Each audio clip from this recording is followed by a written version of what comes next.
চট্টগ্রামে অপহরণের একদিন পর 18 মাসের শিশুকে উদ্ধার করা হয়েছে। এ ঘটনায় আটক করা হয়েছে 3 জনকে। মধ্যরাতে হাটহাজারী উপজেলা থেকে তাকে উদ্ধার করে ডবল মুরিং থানা পুলিশ। 23 আগস্ট বিকেলে আগ্রাবাদ এলাকার মামার বাড়িতে বেড়াতে আসেন নিশান। পরদিন তার মামাতো ভাই আয়াতকে নিয়ে বাড়ি থেকে বেরিয়ে যায় তার ফুফাতো ভাই নিশান। এরপর থেকেই নিখোঁজ ছিল শিশুটি।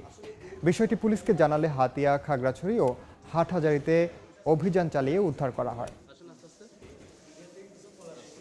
ছাড়েরা কালকে রাতে 2টার দিক করে আমার ছেলেকে হাটাজারির থেকে উদ্ধার করছে। আমাদেরকে কল দেওয়ার পরে আমরা থানায় আসছি। থানা থেকে আমরা 4টার দিকে আমার ছেলেকে নিয়ে বাসায় গেছি। এই ঘটনার মূল পরিকল্পনাকারী সহ তার 2 ছেলে এবং তার মেয়ে এই ঘটনার সাথে জড়িত। মোট 4 জন। তো 4 জনের মধ্যে আমরা এখন পর্যন্ত 3 জনকে অ্যাপ্রিহেন্ড করতে পেরেছি।